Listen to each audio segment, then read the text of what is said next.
And now, as I already mentioned before, I'm going to work with local Dutch and Burn, because I always start with local Dutch and Burn. It's way easier. So I'm going to remind you what local Dutch and Burn is if you missed this, but I don't believe it's really possible, because I said that many times already. Local Dutch and Burn is pixel level Dutch and Burn, and we're going to work with micro transitions, with all of these little shadows that exist on the face, because of course little spots, little pimples, wrinkles create these little shadows which are responsible for not really such a great looking of the face. So we have to sort it out, all of these micro transitions. How you can recognize these micro transitions, I'm going to show you this once again right now, but I'm going to remind you I already showed this, but I believe some of you maybe could miss the lesson or anything else.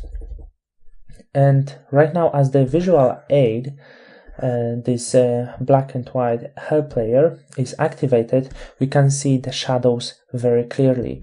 Of course, we could pull even more contrast on this layer so we could see even better, but it's totally enough right now because I can see them very well, so I'm absolutely sure you can see them very well as well. So let's zoom this in, or maybe this distance is quite alright. And why I start from local Dutch and Burn, because of course to build up the contrast to work with contouring, to work with global Dutch and Burn, which we call contouring because it's responsible for contours, we have to retouch the face at first, and the proper beauty retouch is actually the local Dutch and Burn. So once again, as before over here, I can see all of these little shadows that we have to sort out, and here's a lot of them. It's even pointless to check them because there will be a lot of work over here. I can actually see this. As you can see in this area, we have some things that we have to work for sure. Here's a lot, and of course in that area I can see few these not really beauty shadows that we need to sort out. Of course in this area just a little bit work, and above I can notice few. Of course very easy is notice when you get close to the contours, close to the hair, you can see these little shadows, and of course sometimes we just have different shadows which are the rest from our basic retouching, so that's the things we have to sort out as well. As you can see, it's really quite much of it. The next area, which is on which it happens very often, let's zoom this a little bit over here. In the area where we have pink cheeks, there's usually a lot of micro transitions. Of course, the reason is I had a lot of spots in that area, some scars, so that's why the reason there is so many micro transitions, and everywhere else I will go I can see these little spots. Here I believe there will be a lot of work. It's easy to notice. On the neck will be a little bit less, but once again when you get close to the edges on the neck we can notice not such a nice shadows. So these will be the areas we need to work for sure. Let's go up to our face, which is the most important. And of course I'm going to work all around the lips. I can see there's still a lot of work that needs to be done. A bit bright areas over here, so we need to burn this over here. And as you can see over here, so usually around the lips there's a lot of spots we need to sort out. On the nose, also another area that it's really common to get a lot of micro transitions, and this cheek, it's actually a bit hidden behind the hand, but I can see easily from the distance how much bad areas we have over here. And of course hand, once again I can see shadows that needs to be sorted out, and of course fingers, I'm going to work with them. We don't need to check this, but here's some areas I'd like to improve a little bit to give it actually really amazing look. So Simply speaking, it's everywhere, and if you're going to do this right, you can see in the masking that you're doing this right. So I'm going to start right now. I deactivated this help layer on which I wanted to show you what I'm going to do. And the other thing is, remember when I was showing you the gray layer and Dutch and Burn, we were just switching between color black and white to paint. The difference with curve adjustment layer is that I'm not going to switch between black and white color, but I'm just going to work with white color and work on these inverted layer masks. Flow, once again, I keep between 1 or 3%, so it's very low. Of course, it takes long time, but it's worth to keep flow very low. Of course, as a brush, it will be my soft brush which I made especially for this course, so you can use this through the action, not through the action, but you can use the brush that I already gave you. If you don't have it, of course, I was building this from this hard-edged brush, and as you can see in the sharp dynamic, I have pen pressure and minimum diameter for Dutch and Burn. I usually keep around 50%, it gives really nice softness. Transfer, once again, as a pen pressure and minimum 0%, build up and smoothing. So that's my defaults for my brush, so you can have a look once again how does it looks like. But I'm giving you this brush and we're going to we actually talk about this before a lot, but once again, just for reminding. Small size, I would say 10-50 pixels, sometimes even lower, it depends on the size of the spots you have. And with white color on the Dutch layer, I'm going to brighten up over here.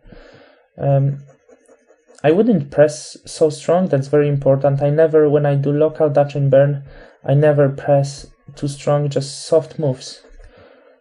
And I find the pressing, when I started, actually, I usually pressed really strong, because I thought I press stronger, it will be better effect. But no, it doesn't look that way, it just makes you stressed out. So usually I really keep this very soft, not pressing that strong, and painting as long or as many times on this area as I need. So here will be a lot of work, I feel this. With different size of the brush, I will be manipulating this. And the thing I mentioned before, when you paint, very often it's good to zoom out to have a look how does it looks like. As you can see, the areas is already changing a bit. Deactivate this black and white layer to have a look how does it looks without this, because it's very easy to do a mistake, and I always reply this. So we have look at this from few different perspectives, from few different angles, from the distance, because it's of course easier to work when we zoom this in, but the result is not always as we really want this. So here I'm going to work way more later. In this area I will be working a lot for sure. This needs to be sorted out. I usually can feel how long I'm going to work, and I can tell you right now that to do really great Dutch and Burn on this image, I feel I'm going to spend easily around 2 hours. That's my feeling, but the reason is I just want to do this right. I could do this way quicker, but I don't feel I need to be in a rush. We all have a lot of time. I'm not sure about your time, but of course I won't be talking to you for 2 hours and doing this. I could do this as a bonus lesson if you would like to, so you could see all of the process, but I believe you would die because of the way how much bored you'd be. So as you can see, it's already changing, and the result is really beautiful. As I told you before, it's really difficult to do a mistake because there is a block, there is specific level of the curve we pull up, so it's not really so easy to do any mistakes. If we do just change the color into black one, I feel maybe here it's a little bit too bright, and we can paint with the black color. It seems it wasn't a mistake, but just a white spot. So with white spot, I switch into the burn layer and paint on this burn layer a little bit. The truth is, which I probably mentioned, the spots we need to brighten, we don't have so many as the spots, the spots we need to darken, we don't have so many as the spots we need to brighten. So we're not going to work so much with the burn layer. Usually it's around the lips, if we have the bright spots somewhere, etc. And when we find the bright spots, we use the burn layer. Also, we use the burn layer usually after Dutch layer because it's way easier to define the bright spots after we do all of the dodging, and the burn layer is as a correction. So usually there is much more local dodging than local burning, so don't feel weird if for the most of the time you use this Dutch layer, because it's just natural process. Here I will have some of the burning, and of course in this area I'm going to work a lot. There's a lot of shadows that will be difficult, and I think that's the most important part for my final result. Also, I will do some of the burning over here. Yeah, that's how it looks like. Let's see something from the distance. And we can, of course, mask this layer, press Alt or Option, and hit like this. And that's the areas that we actually paint. And at the end, I'm going to show you this once again, but it's not the rule, but usually the little lines or strokes that we paint create the face shape. So at the end, when you finished your dodging and burning, when you invert this layer, when you mask this layer, you will see the face shape. If you see the face shape, it means you did your dodging and burning right.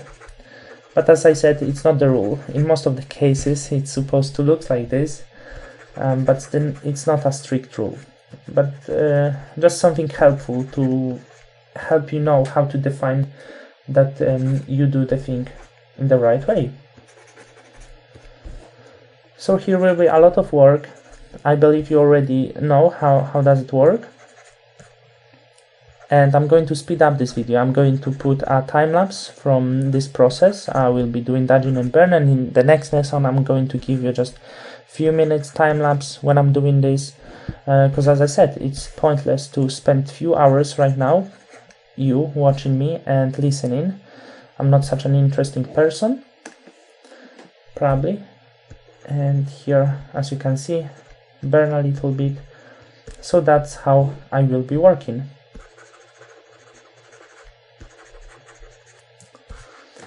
Remember about the spots, analyze all of the image, and don't worry, I'm not leaving you, of course, because after all, we're going to talk about this.